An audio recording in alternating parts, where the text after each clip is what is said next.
सबसे पहले बच्चों वेलकम है आपका न्यू क्लास के अंदर। 8th क्लास में आ गए हो अब आप। और इससे पहले आप 6 में एंशिएंट पीरियड के बारे में पढ़ चुके हो और 7th में मिडाइवल पीरियड के बारे में पढ़ चुके हो। और अब हम 8th क्लास के अंदर मॉडर्न इंडिया के बारे में पढ़ेंगे।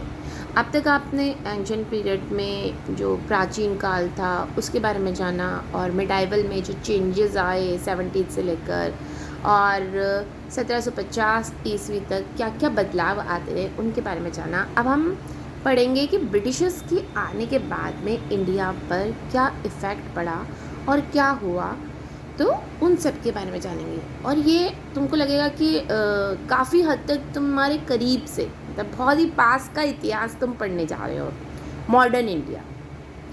तो उसी का ही हमारा पहला चैप्टर है हाउ, व्हेन एंड वेयर, कैसे, कब और कहाँ। तो उसके अंदर हम जानेंगे इस चैप्टर के अंदर क्या क्या आएगा। और आपने देखा होगा कि जैसे कि जितने भी चैप्टर आपके फर्स्ट चैप्टर जो भी आए वो हाउ, व्हेन, वेयर, है ना, इस तरह से ही रिलेटेड थे। 6 में भी देखा होगा आपने, 7th में भी देखा होगा। तो सबसे पहले हिस्ट्री जो होती है इन्हीं के आसपास में घूमती है। कैसे हुआ, कब हुआ, कहाँ हुआ, किसने किया, क्यों किया, है ना। यही सारे क्वेश्चंस हमारे मन के अंदर रहते हैं, क्योंकि जो भी पास्ट है, पास्ट में क्या चीज़ें होंगी, यही सब चीज़ें तो होंगी।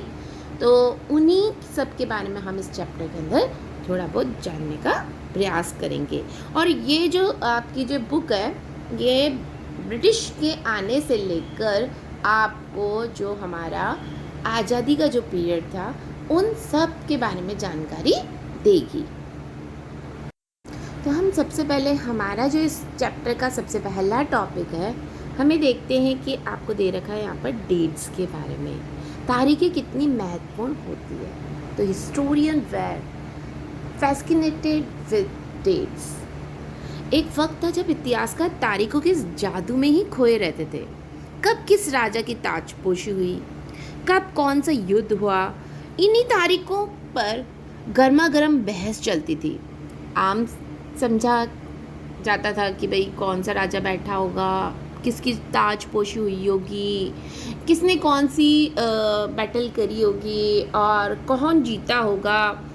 तो आपको अपन देखते होंगे कि तारीखें ही तारीखें। तो ऐसा लगता है ना बच्चों को कि जो इतनी सारी डेट्स याद करनी पड़ती। आपने भी देखा होगा कई बार कि हिस्ट्री जो होती है बहुत बोरिंग हो जाती है ना ज़्यादा डेट्स के लिए। अधिकतर बच्चे क्या सोचते हैं, ओ इतना डेट्स याद करना पड़ता है। बट आपको पता है डेट्स कितनी इम्पॉर्टेंट होती है। डेट्स जो होती हैं उन्हीं पर हम सारा हिस्ट्री जो है पूरा डेट्स पर ही डिपेंड करता है। अगर एक भी डेट चेंज हो जाए या इधर की उधर हो जाए तो राजा का इतिहास ही बदल जाएगा। कौन सा राजा पहले बैठा, किसी बारे में पहले था, कौन बाद में आया, ये हम पता ही नहीं कर पाएंगे राजाओं के बारे में। तो जो हमारा जो डेट्स है ये बहुत इम्पॉर्टेंट होती है। और इसमें कोई शक भी नहीं है कि इतिहास अलग अलग समय पर आने वाले बदलावों के बारे में ही होता है। इसका संबंध इस बात से होता है कि अतीत में चीज़ें किस तरह की थी और उनमें क्या बदलाव आए। जैसे ही हम अतीत और वर्तमान की तुलना करते हैं, मतलब दोनों में आप जैसे कि आप डिफरेंस करने लगते हो, हम उस जिक्र करने लगते हैं कि हम पहले और बाद की बातें करने लगते हैं। यानी कि पहले क्या था, बाद में कैसा हुआ। जैसे हम एंशिएंट पीरियड को देखो, एंशिएंट पीरियड में क्या चीज़ें थी हमने पढ़ा कि उसके सोर्सेज ही अलग थे। जब हम मिडाइवल पीरियड में आए तो उसके सोर्सेज बिल्कुल अलग हो गए। पहले लोग खोज करते थे चीज़ों की, है ना, आपने देखा था ना, उसके अंदर आर्कोलॉजिस्ट के बारे में बताया गया था। अब क्या हुआ, मिडाइवल पीरियड में आने पर लोगों को लिखे हुए मैटर मिलने लगे, उनके आधार पर वो हिस्ट्री को लिखने लगे थे कि जो भी उनको लिखा हुआ मैटर मिलता था उस पर ही वो अपना एक अलग इतिहास लिखा करते थे। अमूमन देखा होगा कि रोज़मर्रा की ज़िंदगी में हम अपने आसपास की चीज़ों पर हमेशा ऐतिहासिक सवाल नहीं उठाते हैं। हम चीज़ों को स्वाभाविक मानकर चलते हैं, मानो जो कुछ हमें दिख रहा है वो हमेशा से ऐसा ही रहा होगा। लेकिन हम सबके सामने कभी कभी अचंभे के क्षण भी आते हैं। कई बार हम उत्सुक हो सकते हैं है ना। और कोई भी सवाल पूछने लगते हैं अपने आप से, वाकई में क्या इतिहास में भी ऐसा ही होता होगा? जैसे कि किसी व्यक्ति को सड़क किनारे चाय की घूंट भरते हुए देखा होगा, आपको कभी कभी हैरानी होती होगी ना, और सोचते होंगे आप लोग कि ये चाय और कॉफ़ी कब से पीना स्टार्ट हुआ होगा, कब से आई होगी हमारे देश के अंदर, और कब से चलन शुरू हो गया होगा इसका। जैसे कि अपन बैठे हैं, ट्रेन के अंदर बैठे हैं, ट्रेन की विंडो में से अपन देखते हैं, तो अपन ये सोचते हैं कि क्या ये ट्रेन जो है ये कब बनी होगी, किसने बनाई होगी, है ना। और जैसे कि आप सुबह सुबह अखबार पढ़ते हो तो जानने की उत्सुकता रहती होगी ना कि उस ज़माने में लोगों के पास में जब अखबार नहीं होते होंगे तो लोग कैसे पढ़ते होंगे, और अखबार कैसे छपे होंगे, किसने छापे होंगे, क्या प्रिंटिंग प्रेस उस टाइम पे भी होगी क्या, है ना। ये कई क्वेश्चन हमारे माइंड में आते हैं।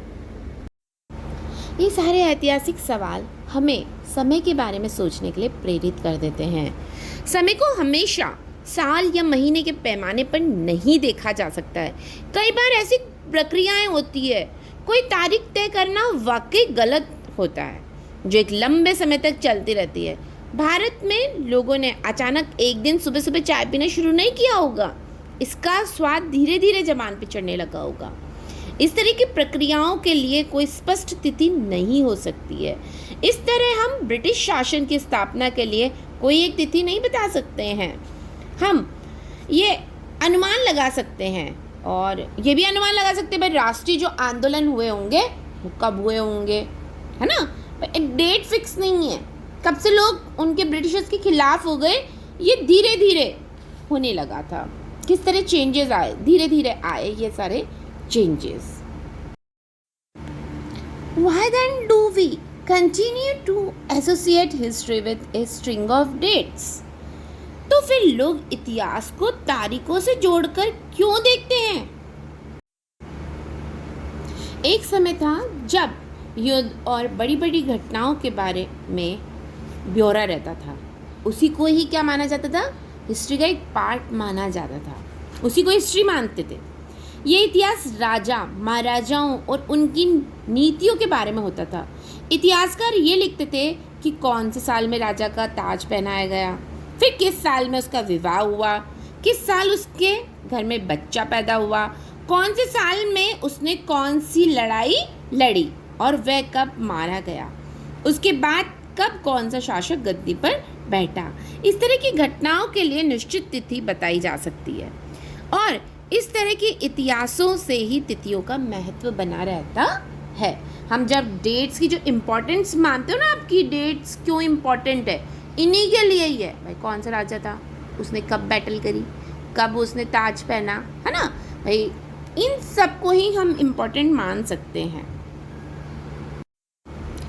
लेकिन अब जो आपने पिछले साल की जो बुक्स पढ़ी थी इतिहास की, उनमें आपने देखा कि अब इतिहासकार बहुत सारे दूसरे मुद्दों और दूसरे सवालों के बारे में भी लिखने लगे हैं।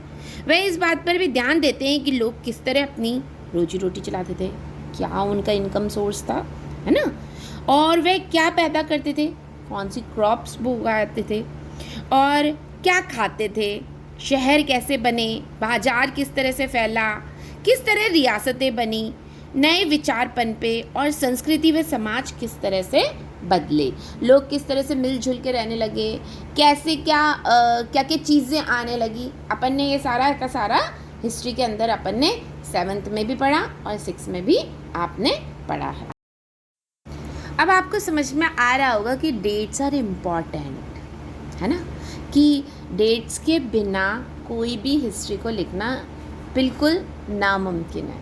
हम डेट्स के बिना यही नहीं जान सकते कौन सा राजा कब आया था। जैसे कि मान लीजिए अपन इतिहास की बातें करते हैं तो उसके अंदर हम ये देखते हैं कि मान लो पृथ्वीराज चौहान कब आया, गौरी कब आया। जो हमें डेट्स ही नहीं पता तो गौरी पहले आया था या पृथ्वीराज चौहान पहले आया था, फिर महाराणा प्रताप पहले आए या अकबर पहले आया। हमको डेट्स नहीं पता तो हम कुछ भी नहीं बता पाएंगे। तो अब आपको सबको समझ में आने लगा होगा कि डेट्स बहुत इम्पॉर्टेंट होती है हिस्ट्री के अंदर। तो मैं सोचती हूँ कि अब आप डेट्स याद करने में बिल्कुल भी आनाकानी नहीं करोगे। तो अब हम देखते हैं कि कौन सी तारीखें, भाई तारीख कौन सी इम्पोर्टेंट है जिसको हम रखें। मान लीजिए भाई, जैसे आपको मैंने कह तो दिया कि डेट्स याद करनी है, बट डेट्स कौन सी याद करनी है? क्या चाय पी थी जिस दिन की डेट याद करनी है? राजा ने किस राजा को किस दिन मारा और उसकी जगह वो राजा बन गया, वो इम्पोर्टेंट है। तब उसे हम देखते हैं कि कौन सी तारीख इम्पोर्टेंट होती है। विच डेट्स। कुछ तारीखों को महत्वपूर्ण मानने का पैमाना क्या हो सकता है? भाई कैसे हम माने कि भाई ये इम्पोर्टेंट है? हम जो तारीखें चुनते हैं, जिन तारीखों के इर्द गिर्द हम अतीत की कहानी बुनते हैं, वे अपने आप में महत्वपूर्ण नहीं होती। वह इसलिए महत्वपूर्ण हो जाती है क्योंकि हम कुछ खास घटनाओं को महत्वपूर्ण मानकर चलने लगते हैं। जैसे कि हम अगर अध्ययन का विषय बदल जाता है, अगर हम नए मुद्दे पर ध्यान देने लगते हैं, तो महत्वपूर्ण तारीख भी बदल जाती है। समझ में आ रहा है? जैसे कि मान लीजिए मेरा अध्ययन का विषय है राजा उस डेट को उसके साथ में बैटल की। अब हम देखने लगते हैं कि कोई और टॉपिक पे चले गए, तो क्या उसकी इम्पोर्टेंट रहेगी उसकी डेट? नहीं, बिल्कुल इम्पॉसिबल, नहीं रह पाएगी। जैसे कि हम एक एग्जाम्पल ले लेते हैं और उस पर विचार करते हैं। भारत में ब्रिटिश इतिहासकारों ने जो इतिहास लिखा, उनमें हर एक गवर्नर जनरल के शासनकाल को महत्वपूर्ण माना है, हर एक को, है ना? क्यों? क्योंकि हर एक गवर्नर जनरल जब बनकर आया तो उसने नई नई नीतियाँ अपनाई, नए नए चेंजेस लाया, तो वो सब उनके लिए इम्पोर्टेंट हैं। ये इतिहासकार प्रथम गवर्नर जनरल कौन थे? हमारे वॉरेन हेस्टिंग के शासन से शुरू होते थे और आखिरी वॉइसरॉय लॉर्ड माउंटबेटन के साथ में ख़त्म होते थे। अलग अलग अध्यायों में हम दूसरे गवर्नर जनरल हेस्टिंग, बेल्जी, Bentinck, Dalhousie, Canning, Lawrence, Lytton, Ripon, Curzon, Hardinge, Irwin के बारे में भी पढ़ते हैं। इस इतिहास में गवर्नर जनरल और वॉइसरॉय का कभी ना ख़त्म होने वाला सिलसिला ही छाया रहता था। समझ में आ रहा है आपको कि जो कौन सा वॉइसरॉय आया, कौन सा आया, किसने क्या नीति बनाई, क्या उसका था। तो जो हम पढ़ते हैं इतिहास का, जो ब्रिटिश इतिहासकार थे, उन्होंने इन्हीं के बारे में सारा सब कुछ लिखा है। और इतिहास की इन्हीं तारीखों, जो तारीखें हैं, इन्हीं किताबों के इर्द गिर्द घूमती है। समझ में आ रहा है? जो किताबों में जो दे रखी है ना डेट्स, वो सिर्फ इनके ही बारे में दे रखी है, जो भी हमारे गवर्नर जनरल आए थे। और इन्हीं अधिकारियों, इनकी गतिविधियाँ, इनकी क्या क्या पॉलिसीज़ थी, इन्होंने क्या क्या उपलब्धियों के आधार पर तय होता था। ये ऐसा था मानो इन लोगों के जीवन के बाहर कोई ऐसी चीज़ नहीं थी जिसे जानना महत्वपूर्ण हो। इन लोगों का जीवन का क्रम ब्रिटिश भारत के इतिहास में अलग अलग अध्यायों के विषय बन जाता था। मतलब कि जैसे कि उसने चलो वॉरेन हेस्टिंग जो थे, उन्होंने कौन सी पॉलिसी बनाई थी? अच्छा ये बनाई थी। इरविन ने ये बनाई थी, और लिप्टन ने, रिपन ने, इन सब ने कौन कौन सी पॉलिसी बनाई थी? किसी ने मान लो बंगाल का विभाजन बनाया था। आगे अपन इन सब के बारे में और डिटेल में जानेंगे, थोड़ा पढ़ोगे इनके बारे में भी, तो इनके बारे में हम आपको अच्छे से बताएंगे डीप एकदम। क्या हम इसी दौर में इतिहास को अलग ढंग से नहीं लिख सकते? गवर्नर जनरल के इतिहास की चौखटों पर भारतीय समाज के विभिन्न समूह और वर्गों की गतिविधियों पर किस तरह ध्यान दे सकते हैं? और भी कुछ हम चेंजेस ला सकते हैं या नहीं ला सकते? When we write history or a history, we divide it into chapters. हम देखते हैं कि जब हम ऐसी चैप्टर्स के अंदर अध्यायों को बांट देते हैं, हम ऐसा क्यों करते हैं? ऐसा इसलिए किया जाता है ताकि हर अध्याय में कुछ सामंजस्य, यानी कि उनके अंदर कुछ रिलेशन हम बना सकें। इसका मकसद कहानी को इस तरह सामने लाना होता है, उसे आसानी से समझा जा सके और याद भी रखा जा सके। इस प्रक्रिया में हम सिर्फ उन घटनाओं पर जोर देते हैं जो उस कहानी को पेश करने में मददगार होती है। जो इतिहास गवर्नर जनरल के जीवन के इर्द गिर्द चलता है, उसमें भारतीयों की गतिविधियाँ कोई मायने नहीं रखती कि भाई भारतीय क्या सोचता है, क्या ये पॉलिसी के खिलाफ बोला या नहीं बोला। उनको सिर्फ क्या लिखना होता है? सिर्फ ब्रिटिशर्स ने क्या किया, क्या रूल बनाया, बस सिर्फ इतना लिखते हैं वो लोग। ये ही हिस्ट्री है उन लोगों की। और क्या इफेक्ट हो रहा है, लोगों के ऊपर क्या इफेक्ट हो रहा है, क्या उसके लिए प्रतिक्रिया दे रहे हैं ना, कुछ नहीं लिख सकते वो लोग। और कोई मायने ही नहीं रखती है, उनके लिए कोई जगह ही नहीं होती है, कोई जगह ही नहीं है। तो फिर क्या किया जाए? जाहिर है हमें अपने इतिहास को एक अलग खाका बनाना पड़ेगा। इसका मतलब ये है कि अब हम जिन तिथियों को महत्व दिया जा रहा है वह महत्वपूर्ण नहीं रहेंगी, हमारे लिए नई तिथियां ही महत्वपूर्ण हो जाएंगी। यानी कि अब जो हमारे जो मॉडर्न आप जो हिस्ट्री के बारे में जो पढ़ोगे वो अलग ही तरह की हिस्ट्री की डेट्स होंगी। हम ये भी पढ़ेंगे कि उन पर क्या इफ़ेक्ट हुआ, क्या प्रतिक्रिया दी। तो हम एकदम इतिहास का एक अलग ही खाका तैयार करेंगे और उनके बारे में पढ़ेंगे। तो जो ब्रिटिशर्स थे उन्होंने तो सिर्फ हिस्ट्री को इन्हीं लोगों के इर्द गिर्द लिखा था। अब हमारा नया टॉपिक आता है, हाउ डू वी पीरियडाइज, हम अवधियों को कैसे तय करते हैं। आपने देखा होगा 18